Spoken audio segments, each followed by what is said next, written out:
ಮತ್ತು ಅದನ್ನು ವಿರೋಧಿಸಿ ನಾವು ಇಲ್ಲಿ ಪ್ರತಿಭಟನೆಯಲ್ಲಿ ನಿರತರಾಗಿದ್ದೇವೆ.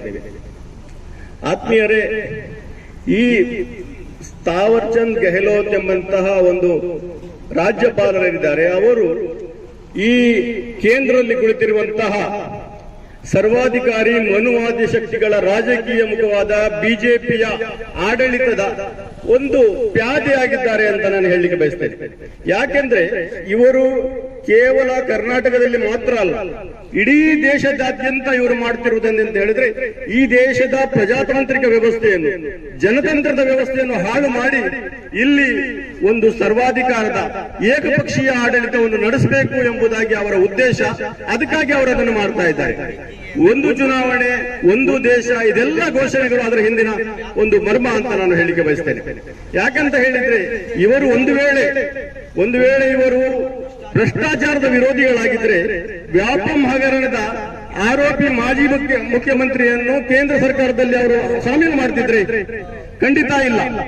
ಇವರು ಎಲ್ಲೆಲ್ಲ ವಿರೋಧ ಪಕ್ಷಗಳ ಸರ್ಕಾರ ಇದೆ, ಆ ಸರ್ಕಾರಗಳನ್ನು ಅಲ್ಲಿಯ ಪಕ್ಷ ಆಡಳಿತ ಪಕ್ಷವನ್ನು ವಿಭಜಿಸುವ ಮುಖಾಂತರ ಅಥವಾ ಕುದುರೆ ವ್ಯಾಪಾರದ ಮೂಲಕ ಅದನ್ನು ಧ್ವಂಸಗೊಳಿಸಿ ಅಲ್ಲಿ ತನ್ನ ಆಳ್ವಿಕೆಯನ್ನು ಹೇರುವಂತಹ ಪ್ರಜಾತಾಂತ್ರಿಕ ವಿರೋಧಿ ಕ್ರಮಗಳನ್ನು ಕೈಗೊಂಡ ಹಾಗೆ ಅನೇಕ ಕಡೆಗಳಲ್ಲಿ ರಾಜ್ಯಪಾಲರನ್ನು ತನ್ನ ಒಂದು ಮುದ್ರೆಯಾಗಿ ಇಟ್ಟುಕೊಂಡು ಅದು ಜನತಂತ್ರ ವಿರೋಧಿ ಕೆಲಸಗಳನ್ನು ಮಾಡ್ತಾ ಇದೆ.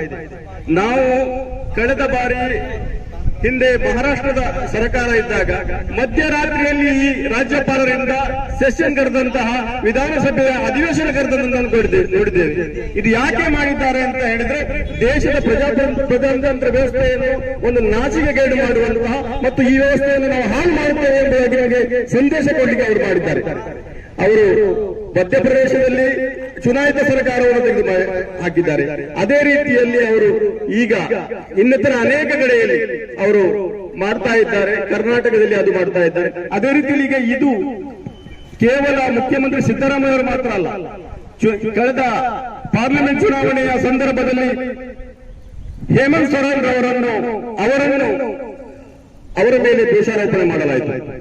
ಕೇವಲ ಒಬ್ಬ ಆರೋಪಿ ವ್ಯಕ್ತಿ ಹೇಳಿದ ಹೇಳಿಕೆಯ ಮೂಲಕ ಈಗಾಗಲೇ ದೆಹಲಿಯ ಮುಖ್ಯಮಂತ್ರಿಗಳು ಜೈಲಿನಲ್ಲಿದ್ದಾರೆ. ಅದೇ ಅಲ್ಲದೆ ಕೇರಳ ಮತ್ತು ತಮಿಳುನಾಡು ರಾಜ್ಯಗಳು ರಾಜ್ಯಪಾಲರ ವಿರುದ್ಧ ಸುಪ್ರೀಂ ಕೋರ್ಟ್ಗೆ ಹೋಗಿವೆ. ನಾವು ಮಾಡಿದಂತಹ ಮಸೂದೆಗಳಿಗೆ ಅಂಕಿತ ಹಾಕ್ತಾ ಇಲ್ಲ, ಅವರು ಅದನ್ನು ಕೋಲ್ಡ್ ಸ್ಟೋರೇಜ್ ನಲ್ಲಿ ಇಟ್ಟಿದ್ದಾರೆ ಎಂಬುದಾಗಿ ನಮ್ಮ ಸುಪ್ರೀಂ ಕೋರ್ಟ್ ಈ ನಮ್ಮ ರಾಜ್ಯಪಾಲರುಗಳಿಗೆ, ಯಾವ ರಾಜ್ಯಪಾಲರು ಹೇಳಲಿಕ್ಕೂ ನಾಚಿಕೆ ಆಗ್ತದೆ ನಮಗೆ, ಇಂಥವರಿಗೆ ಹೀಗೆ ಮಾಡಬೇಡಿ, ಇದು ಪ್ರಜಾತಂತ್ರ ವ್ಯವಸ್ಥೆಗೆ ಮಾರಕ ಎಂಬುದಾಗಿ ಅವರು ಹೇಳಿದ್ದಾರೆ.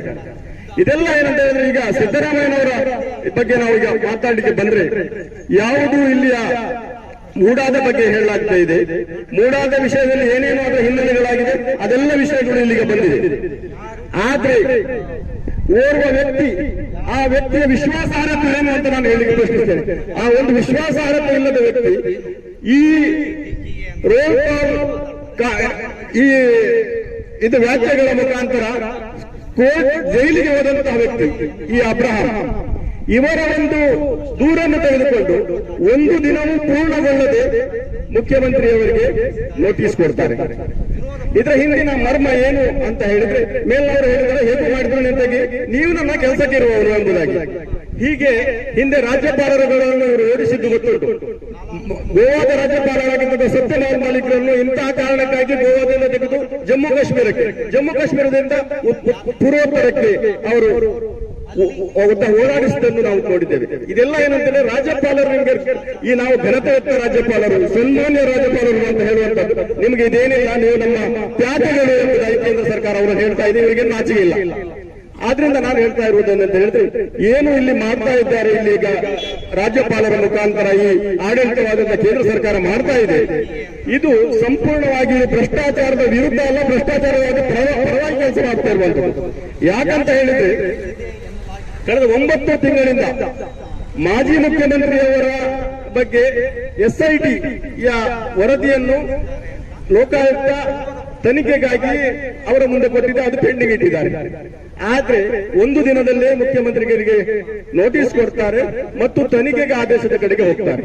ಇದರ ಹಿಂದಿನ ಮರ್ಮ ಏನು ಅಂತ ಹೇಳಿದ್ರೆ, ನಾವು ಈ ಜನತಂತ್ರವನ್ನು, ಪ್ರಜಾತಾಂತ್ರಿಕ ವ್ಯವಸ್ಥೆಯನ್ನು, ಈ ದೇಶದ ಒಕ್ಕೂಟ ವ್ಯವಸ್ಥೆಯನ್ನು ನಾವು ನಾಶ ಮಾಡ್ತೇವೆ ಮತ್ತು ಏಕಮುಖ ಸರ್ಕಾರವನ್ನು ನಾವು ಮಾಡ್ತೇವೆ ಎಂಬುದರ ಹಿಂದಿನ ಇದರ ಉದ್ದೇಶ ಅಂತ ನಾನು ಹೇಳಲಿಕ್ಕೆ ಬಯಸ್ತೇನೆ. ಮತ್ತು ಮತ್ತೆ ಕೆಲವು ಯಾವುದೇ ಅರಿವು ಇಲ್ಲದಂತಹ ಈ ಸರ್ಕಾರದ ವಿಷಯದಲ್ಲಿ ಅವ್ರು ಹೇಳ್ತಾರೆ, ಯಡಿಯೂರಪ್ಪನವರಿಗೆ ಇದು ಕೊಡ್ಲಿಲ್ವಾ, ಜೈಲಿಗೆ ಹಾಕ್ಲಿಲ್ವಾ, ಅವರಿಗೆ ನೋಟಿಸ್ ಕೊಡ್ಲಿಲ್ವಾ ಎಂಬುದಾಗಿ.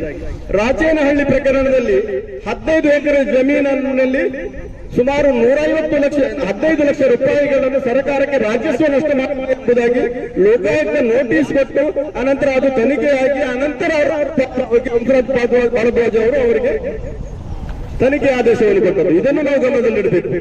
ಏನು ಎಂಬುದಾಗಿ, ಯಾರು ಚೆಕ್ಕಿನ ಮೂಲಕ ಲಂಚವನ್ನು ತೆಗೆದುಕೊಂಡಂತಹ ವ್ಯಕ್ತಿಯ ಬಗ್ಗೆ ಮತ್ತು ಓರ್ವ ಯಾವುದೇ ಪ್ರಕರಣ ಇಲ್ಲದ ವ್ಯಕ್ತಿಯನ್ನು ಸಮೀಕರಿಸುವುದು ಖಂಡಿತ ತಪ್ಪು ಅಂತ ನಾನು ಹೇಳಿಕೆ ಬಯಸ್ತೇನೆ.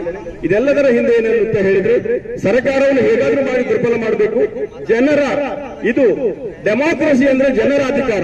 ಜನರ ಅಧಿಕಾರವನ್ನು ಕಿತ್ತುಕೊಂಡು ಕೆಲವು ಜನರು ತನ್ನ ಕೈಯಲ್ಲಿ ಇಟ್ಟುಕೊಳ್ಳುವರು ಬಯಸ್ತೇವೆ ಮತ್ತು ಕೆಲವು ಜನಾಂಗೀಯ ಶಕ್ತಿಗಳು, ಸಂವಿಧಾನೇತರ ಶಕ್ತಿಗಳು ನಾವು ಜನರ ಅಧಿಕಾರವನ್ನು ನಾವು ನಡೆಸ್ತೇವೆ ಎಂದು ಹೇಳಲು ಹೋಗುವಂತಹ ಇದು ಘಟನೆಯಾಗಿದೆ. ಆದ್ರಿಂದ ನಾನು ಹೇಳುವುದೇನಂತ ಹೇಳಿದ್ರೆ, ಈ ಎಲ್ಲಾ ಘಟನೆಯ ಹಿಂದೆ ಏನಂತ ಹೇಳಿದ್ರೆ, ನೀವು ರಾಜ್ಯಪಾಲರನ್ನು ಬಳಸಿಕೊಂಡು ಮಾಡುತ್ತಿರುವಂತಹದ್ದು ಭ್ರಷ್ಟಾಚಾರದ ವಿರುದ್ಧ ಅಲ್ಲ, ಭ್ರಷ್ಟಾಚಾರದ ಪರವಾದ ಹೋರಾಟದ ಕೆಲಸ ಆಗಿದೆ. ಮತ್ತು ಇದು ಈ ದೇಶದ ಜನತಂತ್ರಕ್ಕೆ ಮಾರಕವಾದಂತಹ ಮತ್ತು ಈ ದೇಶದ ಪ್ರಜಾಪ್ರಭುತ್ವ ವ್ಯವಸ್ಥೆಗೆ, ಜನರ ಅಧಿಕಾರಕ್ಕೆ ಕುತ್ತು ತರುವಂತಹ ಕೆಲಸವನ್ನು ಮಾಡ್ತಾ ಇದೆ. ನಾವು ಇದನ್ನು ಖಂಡಿಸ್ತೇವೆ. ನಾವು ಇಂತಹ ಘಟನೆ ಮುಂದಕ್ಕೂ ನಾವು ಇದನ್ನು ವಿರೋಧಿಸ್ತೇವೆ ಅಂತ ಹೇಳಿ ನಾನು ಮಾತನಾಡ್ತೇನೆ.